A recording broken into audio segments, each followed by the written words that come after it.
What's good, people? It's about that time to randomly relate, reverse rant, no hate. So, I'm looking at this article here from the boxing scene, and I'm going to read it to you. Now, before I read it, I want to just say this. Anytime that I do a story about anything, I don't do stories just to do them. I don't say things just to say it. I feel like when we're giving this boxing news and I'm touching on different things, there's always going to be people that, for whatever reason, they take it as a malicious attack, which it doesn't bother me. I'm going to say what I have to say, and pretty much if I'm coming at somebody, I'm going to come at them. But it's just the fact that usually it's because they're like a second or third party of a supporting cast of a particular fighter. Mauricio Sulaiman, he has a track record of doing shady stuff. More recently, I remember we was getting at him about the franchise championship and favoritism that, he shows Canelo. Talking about how, if you take someone in the same weight class as Canelo and they have to earn everything the hard way, they don't have that privilege of being able to go up and down and weight and fight whatever champion they have. And the fact that even for Canelo to select something, you have to bring the idea to him. He didn't just know that this was happening. The same with Loma.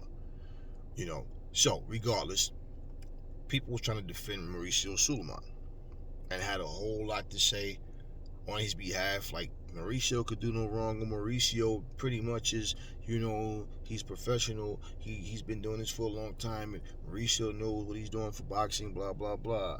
Everybody's coming down on him, but he's a good, hardworking guy. And okay, I still feel what I feel, regardless to all that nonsense. And I say things because I feel it, not because I want to win an argument. I don't do arguments. I don't debate. But in me saying those things, like for someone to exactly have more accomplishments because they get to handpick, they get to cherry pick, they get this favoritism.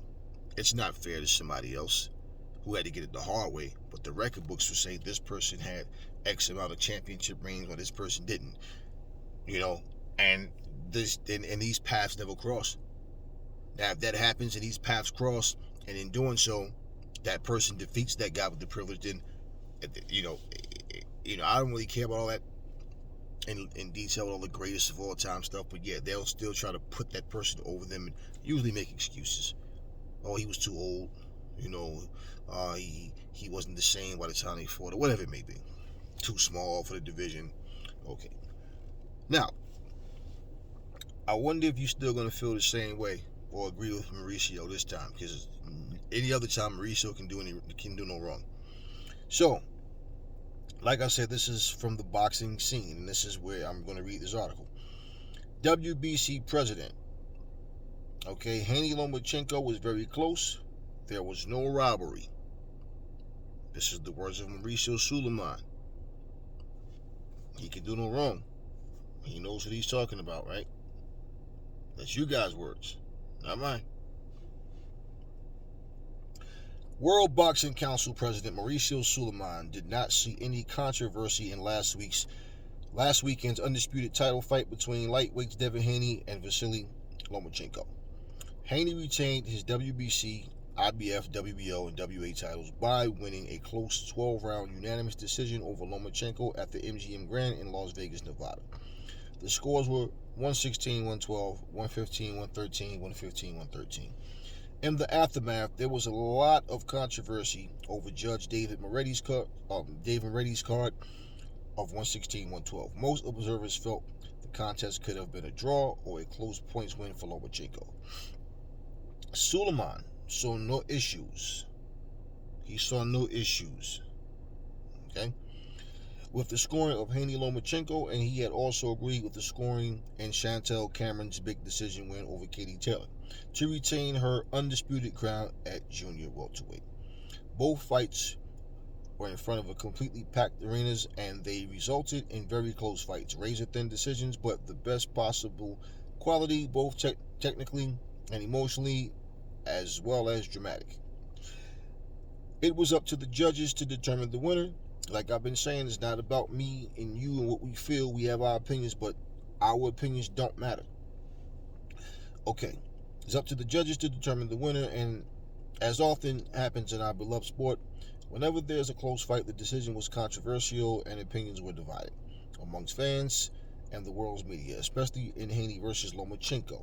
Like I said, Katie Taylor and Chantel Cameron's fight, it paled in comparison, and I'll explain to you why. But, okay, boxing is bound to be controversial and come under fire from the press and fans whenever there's a big fight, and it turns out to be close. Sulaiman said, "There's a big difference between what the three judges who score the fights see versus what absolutely everyone else sees, whether it be in the front row, the last seat in the arena, or on television. And no way do I intend to justify failures that have sustained our sport, that have stained our sport, that have definitely been inexplicable scores, difficult to understand, and much more to accept. This happens due to the officials' incompetence, inability, experience, or simply having a bad night, which happens to all of us. What I want to point out is that boxing is an honorable sport. Chantel Cameron went to Ireland and won at Taylor's home. A close fight, but based on great boxing, aggressiveness, and forcefulness. Devin Haney defeated crowd favorite Lomachenko based on great body punching. I said, for one, that people was trying to overlook those body shots like, oh, they didn't work because, oh, his head wasn't getting snapped back by getting hit in the body. Well, no, because your stomach and your head is not attached to each other. Yeah, people was definitely overlooking that body work. Ring command and actions. Both fights were very close. Any result could be accepted. Either fighter winning by one round or draw, therefore there was no robbery. And the social networks shout everywhere, let's be responsible and admit the facts. Two great events happened and boxing won. Don't let the bandwagon of negativism carry you towards tarnishing our sport. Now, I'm pretty sure that people would respond to that by simply saying that what was tarnished was the decision or whatever. My whole thing is, with what we just saw, with the Devin, outcome of Tank Davis and Ryan Garcia, a lot of people just don't know how to enjoy anything. The outcome of this fight, and so everything that happens, there's going to be usually more people that have a complaint about what we saw because they have this imaginary outcome. They try to, plan the outcome before it actually happens. I'm just going to say it like this.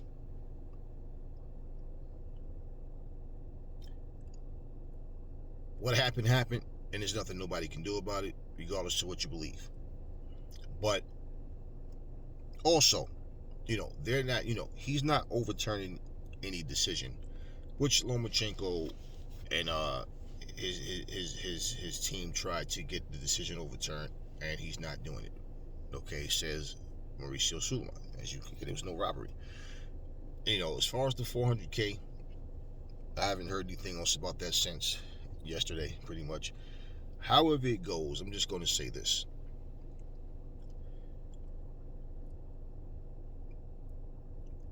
Boxing as a whole have been tainted because, truthfully, negative people always want to find and throw a twist on something because everybody wants to be right when they make a prediction.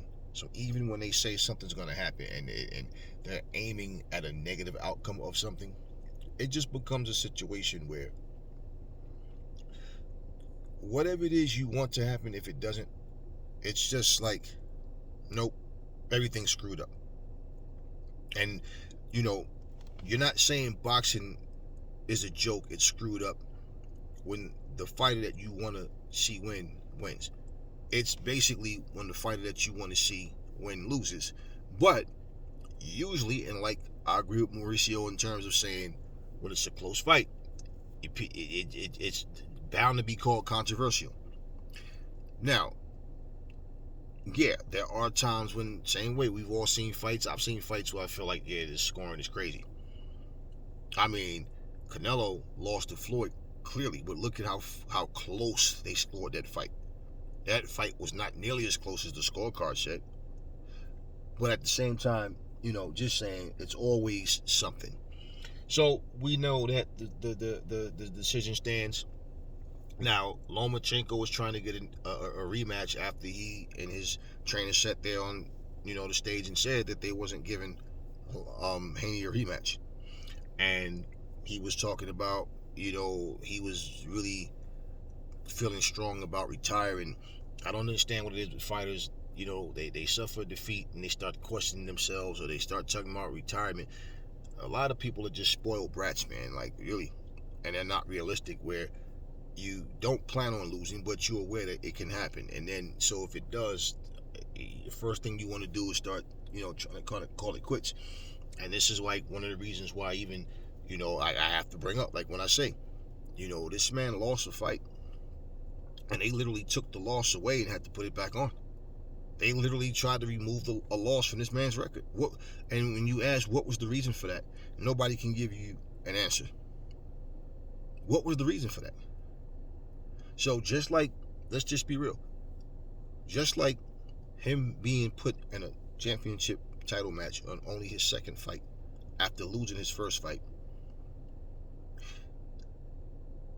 being able to request to be franchise champion, I believe he felt like, because the people wanted him to win, and I guess his relationship was, Mauricio and the WBC, I guess he just felt like he had some strings that he could pull, and that they was gonna really truly gonna overturn his decision. When have we ever seen a decision like that overturned? It is what it is. And so pretty much, I believe now it's like a bad blood situation between him and Devin. And again, for you to, the people to blame the fighter for the decision is like really stupid. But Devin Haney, he said, man, we need to get him up out of this sport. He's a sore loser.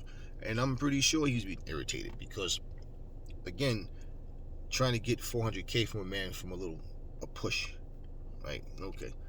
So, with all of that, does this lead to a rematch? I don't know. Is a rematch necessary? Well, based on the fact that people feel like, a lot of people, look, it's split between who people think won. It can happen. It was a good fight. For sure it was a good fight.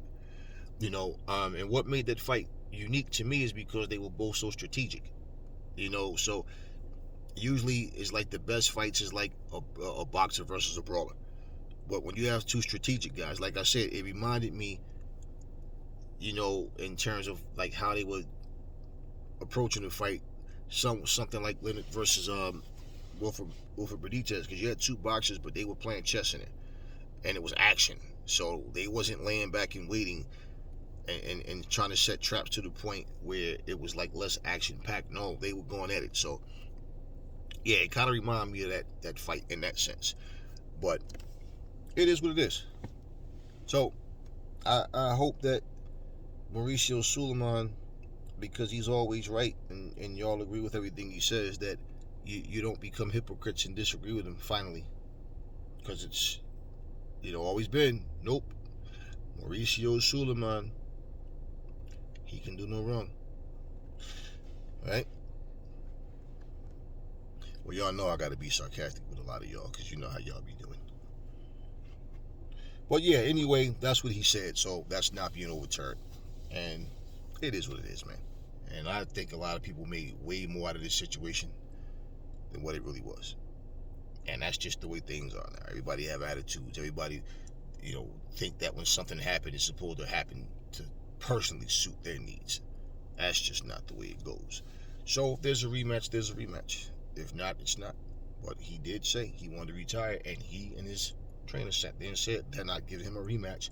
Now they want a rematch. we'll see how it goes. Doesn't make a difference to me personally. I wouldn't mind seeing him run it back, but you know, when Vasily Lomachenko fought Teofimo Lopez, he didn't put a rematch. He didn't exercise a rematch clause. He was so sure he was going to beat Teofimo that he didn't even do it. And this fight, he wasn't the champion, so he was given the opportunity. The opportunity given to Devin was to be able to, pretty much add to his legacy, being the guy that's going to be a future Hall of Famer. And so this is like, okay, your first big test. Now what's next? And that's how that goes. Talk to me in the comment section. Never fall in love with lies. Remember, the truth brings hate out of people, and I will catch y'all on the next video.